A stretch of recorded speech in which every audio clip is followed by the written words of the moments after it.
The Pre-Med Year, session number 335.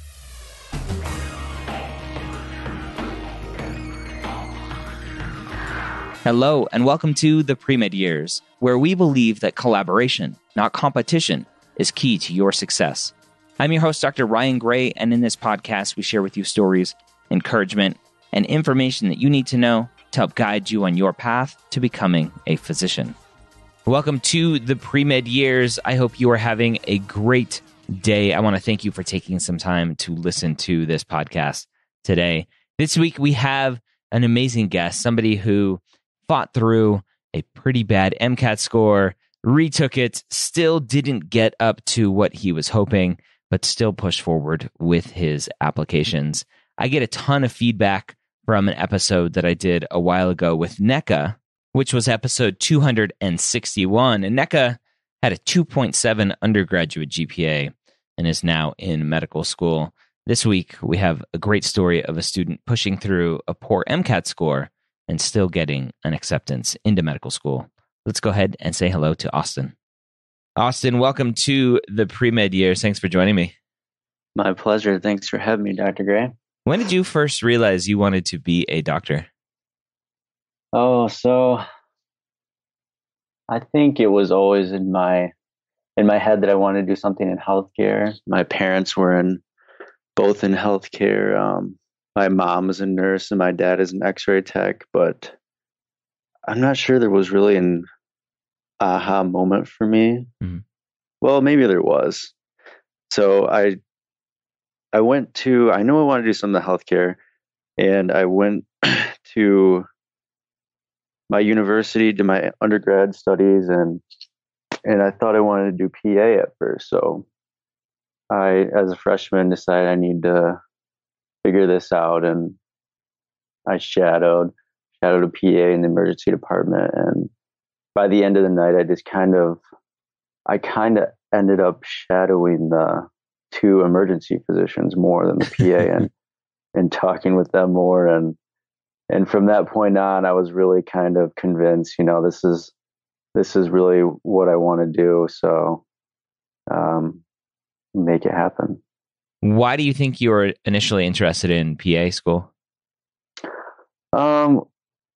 Just talking to my mom about the schooling and, do you really want to be a doctor? The seeds of doubt. Yes. Yeah, it's a lot of schooling. But you can do it if you want to. There's also, the PA track, and it's half the schooling and at least half the cost. And I think that's what really intrigued me to that idea at first. Did she add, and it's the same job too? Yeah, well, she said the physicians just have a lot more responsibility than the PA. And the PA's, there to do a lot of the same things, but they're always under the supervision of a physician. Yeah. Okay. So the seeds of doubt planted by the parent, that's not a very uncommon thing, either a mentor or an advisor. It's like, are you sure you want to do that? Do you know why potentially she doubted your willingness or enthusiasm to go to medical school and residency and all that stuff? She was fully supportive of everything. It was just more of a, parenting perspective on things. Are you sure you want to do all this schooling? And, there's a lot of debt too involved, and the PA is half of the schooling and debt and all that. And it's a really good career as well. And I think in the time it was like physician assistant, top 5 jobs in America or something like that for like 10 years in a row. She was just looking out for me, but very supportive, both of my parents, every step of the way after I was confident that I wanted to go to medical school. So what was it, you think, that first night you were talking about shadowing a PA and you end up shadowing the physicians more? What do you think it was that led you to shadow the physicians more and led you to start to wonder if maybe you should go down that path instead? Yeah, so I think when I was shadowing the PA, we were going to different rooms and seeing patients. And one patient, he said that he couldn't see because of a lack of clinical expertise or training, and that just kind of turned me off to the idea. Like I was just really confused. Like why not? Why can't you see? Like I wanted to see all patients, and so I kind of ended up shadowing one of the doctors. She told me that I could go with her to see all the other patients, and then there was an emergency that came in, and another physician led the whole team and directed everything. Everybody was kind of looking up to them, and I really saw that perspective and that side of things, and it was very cool to see in the moment. I've never seen anything like that, and I can still picture it and be there like it was yesterday. There was something about that you're like, well, I guess the PA can't do that, so I don't want to do that. Right. Yeah. So I was really just from that point on, I was kind of turned off to the fact that they lacked clinical training. I wanted to see all patients and be there, in charge in that emergency moment when everybody's, looking to you and what to do. Yeah. And I've had this discussion a million times before, and we did that big episode with Savannah from, I forget the name of her podcast, but she's a PA. And so we talked about the differences. And I've talked to a lot of PAs who now want to go to medical school, and it always comes down to just the level of knowledge and the level of responsibility that a PA has. And there are people out there who want that and are okay with that specific level of knowledge and that specific level of responsibility. And then there are other people who say, no, I want more. I want it all. I want to be able to do the most for my patients. And so it sounds like you ended up in that latter category where you wanted all of the knowledge, all of the information, all of the responsibility and ability to do what you could for patients. Right. Yep. So this was early on in your academic career in college? Yeah. So I believe I was a freshman at that time. That was my first time ever shadowing and really in a hospital setting. So it kind of really opened my eyes to everything. Yeah. And what'd you do next to try to understand this whole process of what you needed to do with classes and extracurriculars and everything to go to medical school? Yeah, so after that, after my freshman year, I went back home and took some classes. I think, one summer course in my hometown. And during that summer, I applied to volunteer at the hospital by my university. So I did that. And I also tried to get involved with some research the following year and successfully was able to get involved with some chemistry research, and those were kind of my next steps along the way. Why research? Why did you seek out research? I hate to say like the hoops that you have to jump through, but it was something that I wanted to try. I just wanted to get my feet wet in something, and it was an opportunity that presented with that professor, and I just wanted to try it out. So I did some organic synthesis in his chemistry lab, and I didn't know what the heck I was doing. It was like way over my head at first. And I was like, well, okay, I think I need to take organic chemistry before I even try to understand what's even going on here. So I told him I was gonna wait a little bit until after I took Orgo, and then I went back and I tried to understand it some more, and I did understand it better, but I didn't really enjoy it, honestly. I didn't like it that much. It was very tedious and tasking and kind of boring, honestly. Yeah. I'd rather be around people. Again, it goes back to there are lots of things in this world, and some of them fit one person and not another. Like what, you can be a PA or you can be a doctor. You could like research or you can't. You don't have to. So that's okay. Yep. So what did you do to fill your time instead of doing research? So instead of doing research, I volunteered. I was in a couple clubs. I was in the pre-PA club, and then I was in a minority club for pre-med minority club, and what was the other one? Be the Match. Be the Match was another one that we were part of, and we did drives around campus and stuff like that. Okay. What was the hardest part about being a pre-med for you? I think trying to put everything together and be perfect in your classes. I think we all get this idea that you need to, get a 90% or better, get an A on every test you take.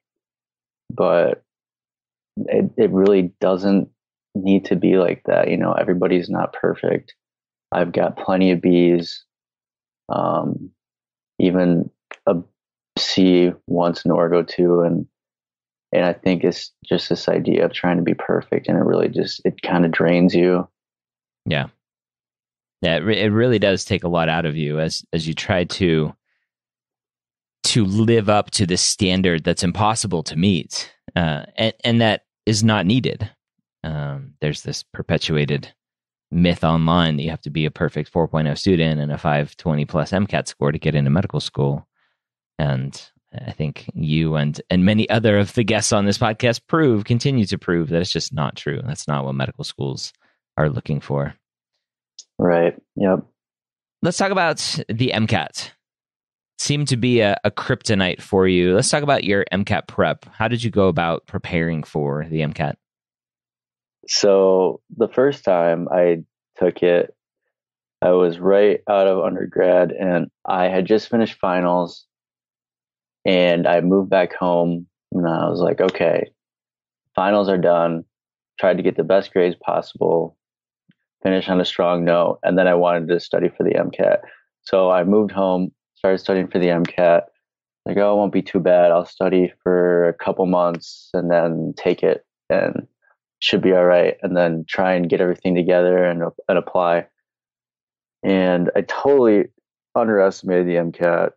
It is a beast. It is a marathon to study for. It is something that you cannot take lightly. It's really is what it boils down to.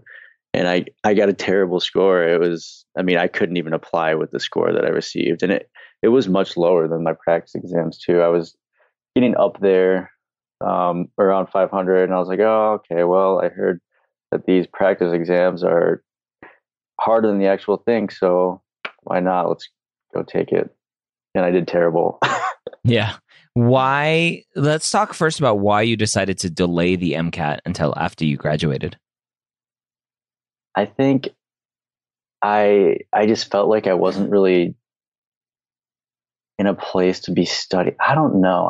Now that I think about it in hindsight, I probably could have slowly been studying throughout that last semester of school, or even the semester before, and take it in January, because I think January is a good time to take it, and you're way ahead of the curve there. But I just wanted some dedicated time, I guess, is what I was thinking.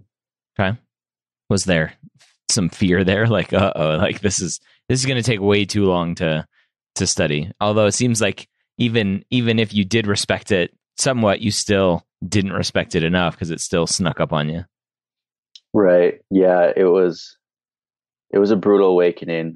And then after that, I think is when I talked to you, and I decided, I'm just going to take another year off to fully get everything ready, get my application as best as I possibly can, and have another year to study for this test. Mm-hmm.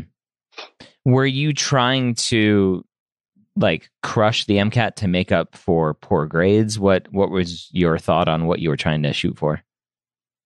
No, I think I thought my grades were fine. I just wanted to get an average score.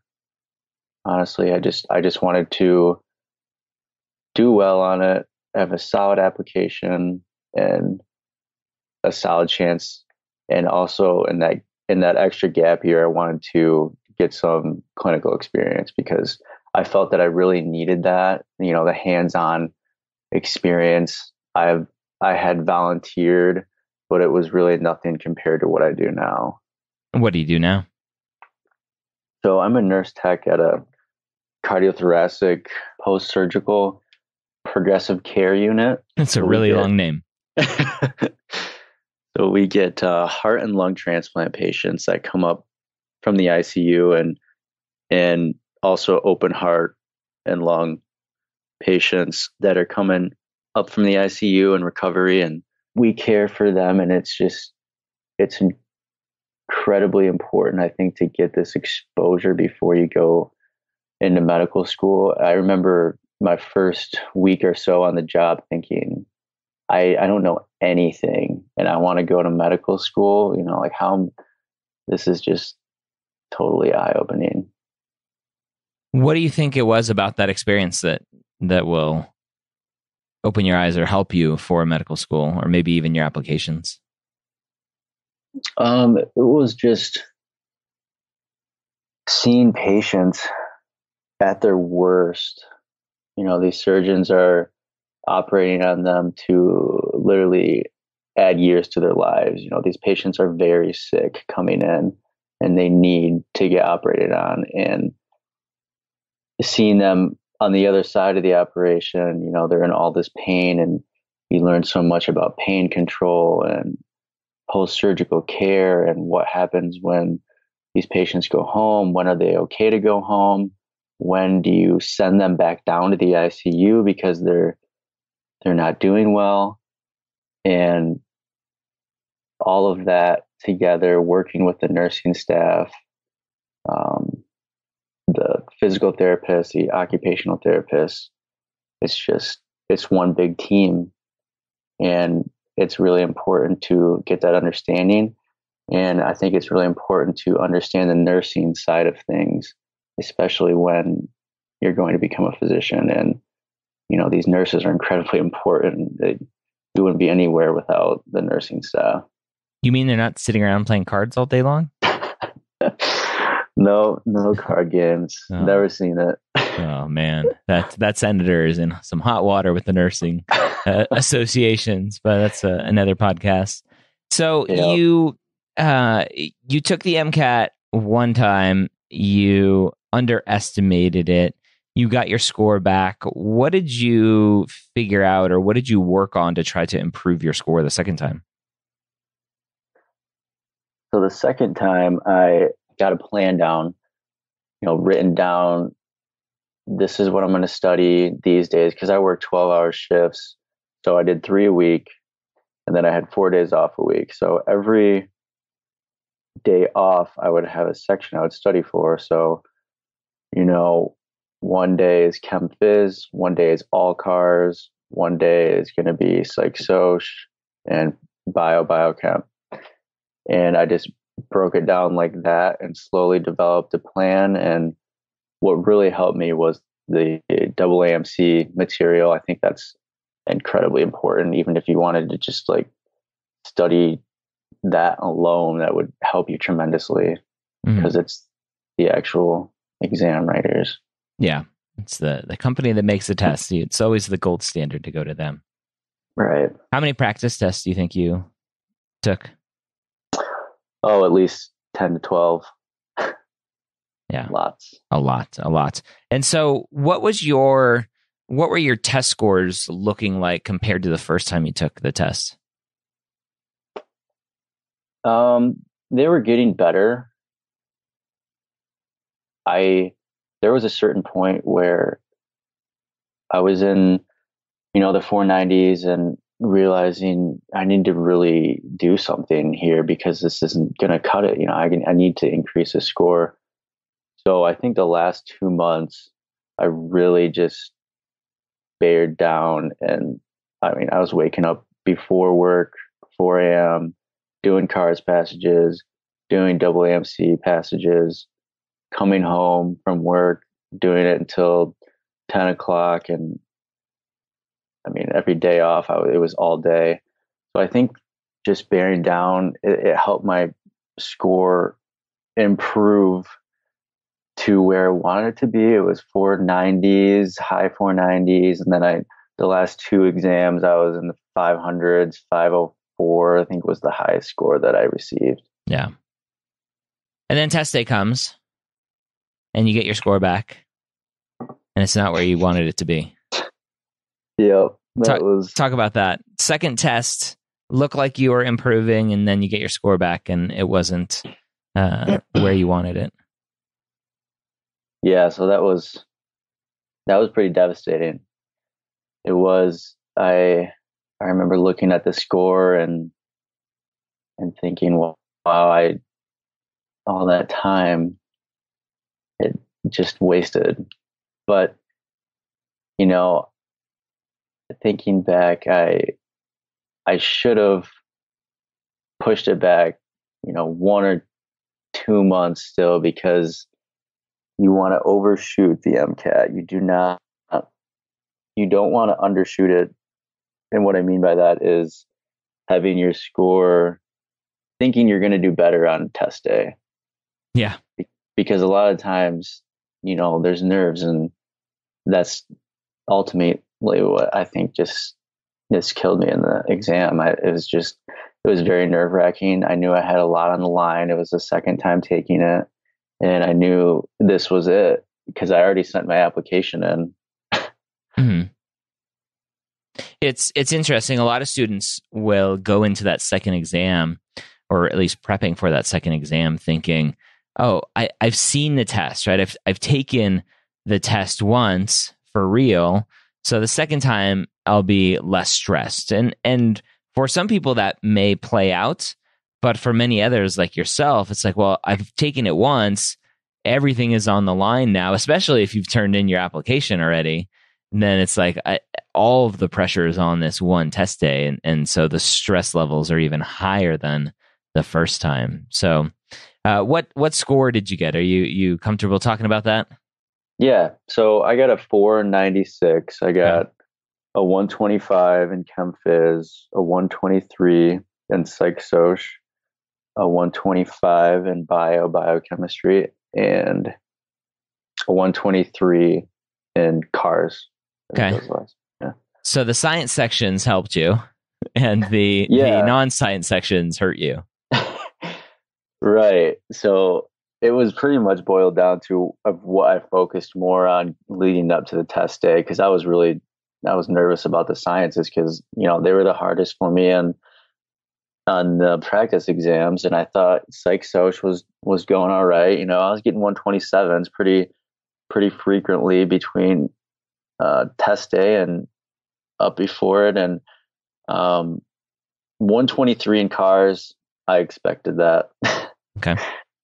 Cars is a whole nother podcast, but the Cars podcast, the MCAT Cars podcast, was not available for you then, unfortunately. Right. If that was out, you may have done better. So you get your score 496. What's going through your head? Your applications are in. Are you like, well, this is dumb, I'm just going to pull out and retake? Or you're like, well, I have my score, I might as well keep going? Yeah, I was really I was down about it. And I mainly thought, that's a lot of wasted money because I'm not going to get secondaries for a lot of these applications that I sent out. And I thought about retaking it a couple months later, but I was already just so burnt out from studying for it for months. And I called you and we talked about it, and I think you told me to wait, or well, you ultimately said it was up to me, but I decided to apply anyway and complete the secondaries to the schools that I thought I had a chance at. And what gave you the thought of having a chance at a specific school or not? Well, I did research, and some of these schools, I looked at their average MCATs, and by the way, don't do that. Because it doesn't really mean anything, it doesn't. The school that I got into has an average MCAT of 504. Yeah. So it's pretty far off, but I just applied anyway. I knew that some of these schools, some of these DO schools were looking holistically, and they took pride in that. And I looked at what they look for in applicants, and clinical exposure, research, letters of recommendation, which I had plenty of letters, and I had research experience, and I thought that the rest of my application was very well put together. Mm-hmm. So I think the only thing hurting me was my MCAT, and my GPA was fine. And so I gave it a shot, and I found some love from a couple schools that interviewed me, and I got on the wait list at both of those schools, and I got into one of them the very first day they reviewed the wait list. Nice. So you were hanging out right at the top. Yep. That's luckily. Awesome. Yeah. What do you think ultimately it was that led to these schools taking a chance on you? I think it was my clinical experience. It was brought up in both interviews. They asked detailed questions about it. They wanted to know more about it, and they seemed very interested in that. I wasn't asked about my research once. They just really wanted to get to know you, and once you have that level of understanding during the interview, and you're talking to them like a real conversation, and just be yourself, I think helped me a lot. I think the second interview went a lot better than the first one because of just exposure to it. Mm-hmm. They were totally different interview formats, but I think that helped me. Yeah. What was the reception with your MCAT score? Did that come up at all in the interviews? Yes, it came up in the first one. They discussed it. They asked me why I took it twice. And then one of the faculty members, there was 3 faculty members interviewing me in a big, long table, and I was in the hot seat. And one brought it up. So why'd you take the MCAT twice? And then another one says, he took it twice? I didn't know he took it twice. Oh, no. And I was like, no. and so I told him, I did pretty poorly. I underestimated it and tried to redeem myself. And they were like, yeah, I mean, you did much better. It's not comparing it to much from the first one, but you did much better. And they knew it was low, but that's really all they mentioned about it. Okay. So they just wanted to hear. And ultimately, when it comes down to it, with those questions, students are so scared to talk. Like, what should I mention when they ask about my MCAT score, my GPA, or this thing or that thing? I'm like, well, tell the truth. Like, what happened?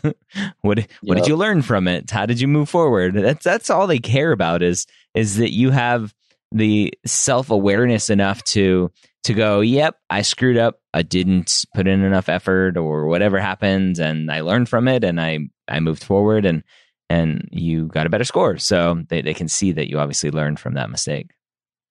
Yep. Exactly. What was it like to be put on a wait list at both schools and just having to wait and wait and wait? Were you thinking about taking the MCAT again? Were you thinking about other careers? What were you doing at that point? Yeah, so I was working still as a nurse tech. I mean, that's the whole job I've had. I still have it, same floor.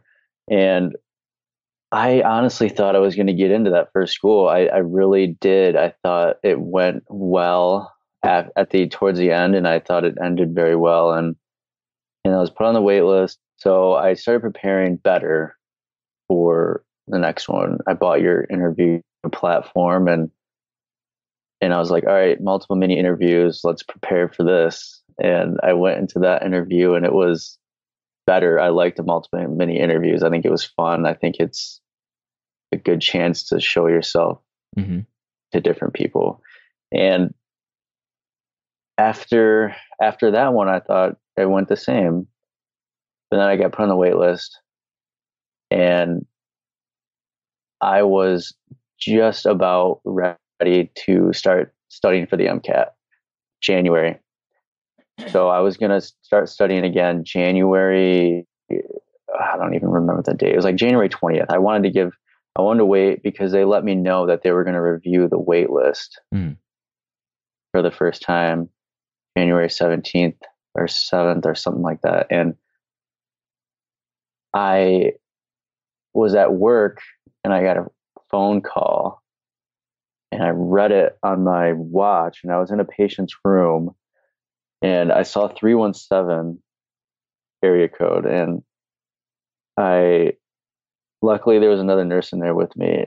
I was like, I'll be right back. And I ran to the stairwell and answered the phone and got accepted.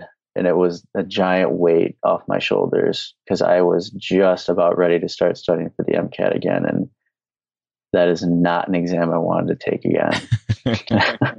Not at all. Oh, that's awesome. Did they give you any sort of feedback after the interview while you're on the wait list about why you're on the wait list and potentially how to improve if you don't make it off of the wait list? Yeah, so I reached out to both schools. I called them, and the first school was very upfront, and they said first of all, they said you were very laid back in your interview. And I was like, what? I didn't know that would ever hurt me, but I think it's just my personality. And I'm a laid back guy, and yeah, I've gotten that feedback as well from people. Because I get some feedback sometimes that I'm lackadaisical. I'm like, no, I'm just like chill. Like, and so yeah, it can come off as like, wait, why aren't you more excited or more into this? But like, no, I'm just kind of hanging out. Right. Yeah. So he said that, and then he said that my MCAT was low. He said, yeah, I'm gonna be honest, your MCAT score is low, and we'd like to see it higher. Even if you could improve by 1 or 2 points on your MCAT score, that would help you tremendously. Yeah. And then I was thinking, why did you give me an interview? Exactly. If you knew that was my score, but but yeah, it was good feedback. And I wrote both schools, a letter of interest and an update. And the other school I called as well, but it didn't help as much because they didn't have the specific details. It's kind of different for MMIs. Yeah. So, yeah. Yeah. And ultimately, what school did you get into? The one that had the MMI or the one that didn't? The one that had the MMIs. Okay. Yep. So maybe that feedback of you being a little bit too relaxed in your interviews held you back a little bit too much. Yeah. Yeah, it could have. So if you're interviewing, be excited. Yeah. Feign some enthusiasm, even if you are a laid back person. And I think you talked about your experience working as a nurse tech and being in that situation. I think having that sort of experience really helps for the MMI because what you're doing all day long is communicating with patients and other healthcare providers and staff and other people. And that's really all the MMI is let's communicate and talk through these things. And so you're doing that day in and day out, except now you're doing it in an interview setting, but it's the same thing ultimately. Right. And it's funny that you say that too, because there was 2 MMIs and then the third one was a one-on-one, like 30-minute interview. and each room that we entered was actually a simulation patient room. So I was like, oh, this is great. Yeah. It was fun. Yeah. Like, I got this. That's awesome. Well, cool. What, since you've gotten your acceptance, what sorts of things are you doing to quote unquote prepare for medical school now? So I'm trying to read a lot. I'm trying to read, 1 or 2 books every month and just stay focused and try and stay on a routine schedule. But I'm also trying to enjoy life while I have it and give it over to medicine. So I like to golf and be outside and run, and I'm doing a couple races this summer. So yeah, try and stay busy. Awesome. So what feedback do you have? What sort of words of encouragement do you have for the student out there who gets their MCAT score back after submitting their applications and they are crushed and demoralized and they're like, well, what's the point of doing this if I'm not even going to have a chance of getting in? Yeah, I think it's important just to don't let a test score define you. If you think you have a shot and your application is best prepared as you possibly can, and everything else has worked out, you work the kinks out in your application, then give it a shot. As you say, let the medical schools tell you no. All right, there you have it. I think the biggest takeaway for this episode is something that I talk about all of the time. And a lot of you listening will still not listen to the words that I'm talking about. A lot of you listening will ignore the words that are going to follow. But your MCAT is only one part of your application. It's only one part of your application. You have your GPA, and Austin's GPA was decent. You have your clinical experiences. Austin's clinical experience was amazing as a nurse tech, interacting with all of those patients as a provider in the hospital. And he talked about it. The interviewers wanted to talk about it because it's a great experience. So if you are not out there doing everything to have a well-rounded application and you are solely focused on your MCAT and your GPA, you may get into medical school, but it's not going to be as easy as you think it'll be. You have to have that well-rounded application to push it through, to stand out, to make somebody go, oh, this is interesting. Let's talk to him. Let's talk to her. So Austin overcame his 496 MCAT score, got into medical school, and is starting soon. And you can too. So don't be discouraged if those scores come back and they're not where you want them to be. If they are somewhere in the ballpark, push forward with that application. Try and let the medical schools tell you no. Hope you have a great week. We'll see you next time here on the Pre-Med Years.